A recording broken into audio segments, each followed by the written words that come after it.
And here we talk about this is commander's intent. This is understand why you're doing what you're doing.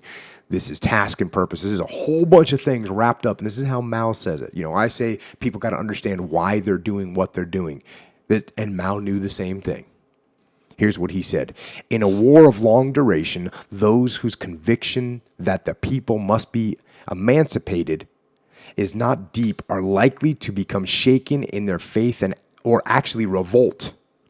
Without the general education that enables everyone to understand our goal.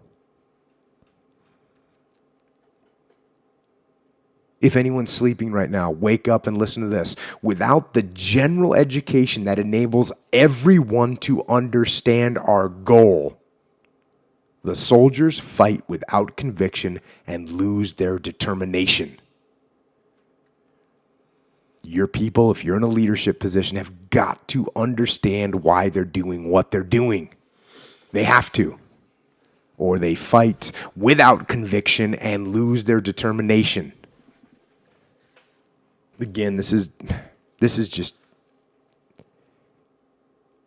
it's unbelievable that Mao had this vision and didn't apply it to everything. Listen to what he says about discipline.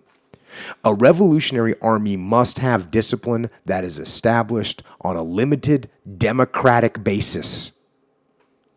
In all armies, obedience of the subordinates to their superiors must be exacted. This is true in the case of guerrilla discipline, but the basis for guerrilla discipline must be the individual conscience. With guerrillas, a discipline of compulsion is ineffective. A discipline of compulsion is ineffective. So if I'm yelling at you and I'm making you do stuff, if I just force you to do things, I force discipline on you, that is ineffective. Thank you, Mao. Imposed discipline. Versus self-discipline. Versus self-discipline. Yes, this is a familiar term, right? In any revolutionary army, there is unity of purpose as far as both officers and men are concerned. And therefore, within such an army, discipline is self-imposed.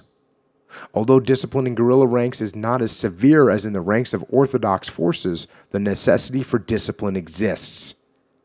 This must be self-imposed, because only when it is the soldier able to understand completely why he fights and why he must obey. This type of discipline becomes a tower of strength within the army. And it is the only type that can truly harmonize the relationship that exists between officers and soldiers. It's unbelievable. It's unbelievable. This is completely true. And it's true across the board in any organization. When you get this, when everyone understands why they're doing it, that becomes the strength. And people discipline themselves because they understand why. And he says that type of discipline, I have to read this again, this type of discipline becomes a tower of strength within the army, and it is the only type that can truly harmonize the relationship that exists between officers and soldiers.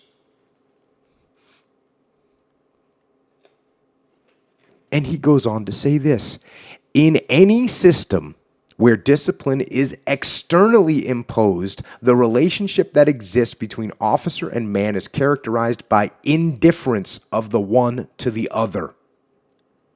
The idea that officers can physically beat or severely tongue-lash their men is a futile one and is not in accord with the conception of self-imposed discipline.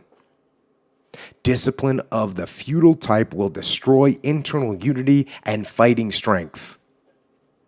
A discipline, self-imposed, is the primary characteristic of a democratic system in the army.